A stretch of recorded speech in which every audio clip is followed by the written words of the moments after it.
Hi everyone. Today I'd like to highlight some of the key aspects of treating pain in adult patients in the critical care unit. So I'm going to highlight some of the key points of the Society of Critical Care Medicine, the SCCM guidelines for the treatment of pain, agitation, and delirium in critically ill patients. Today we're going to focus on the pain part. So let's jump right into it. So the thing to understand in treating pain in critically ill patients is that these patients will have procedural pain and non-procedural pain. So the SCCM guidelines recommend that pain be routinely monitored in critically ill patients. And they mention two scales to be used that are the most validated tools.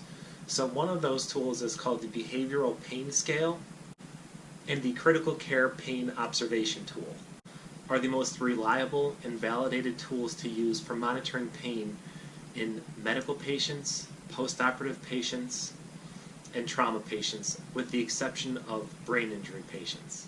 The SCCM guidelines recommend that intravenous opioids be considered the first-line class of drugs to treat non-neuropathic pain in critically ill patients. The guidelines don't recommend one specific opioid over another. They mention that all intravenous opioids, when titrated to specific pain relief, are considered equally effective. Now what's nice about these guidelines is that they highlight some of the important key differences between opiates, and then they have another chart for non-opiates.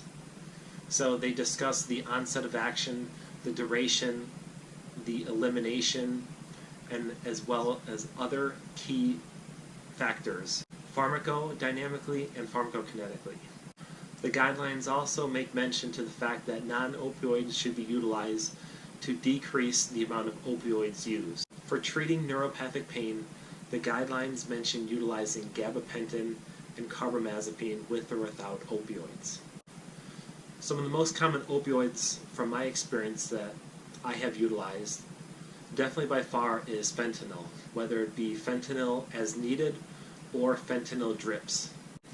Some non-opiates that I've used before in the ICU are acetaminophen. So commonly we may encounter patients with high temperatures, they're febrile, so we do utilize acetaminophen.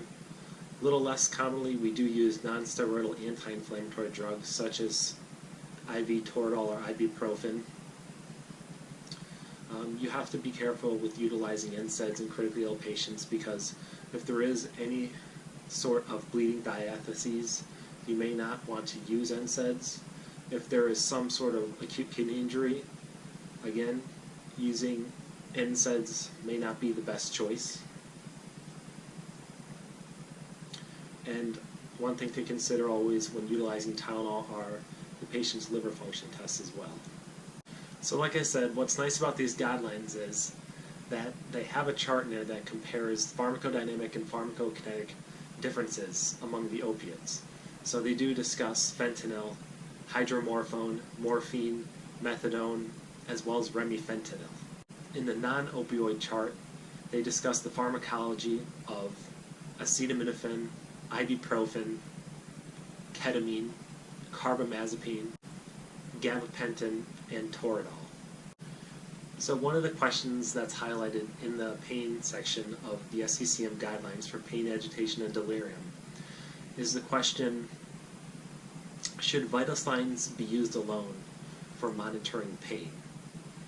And to paraphrase a bit, the short answer is no.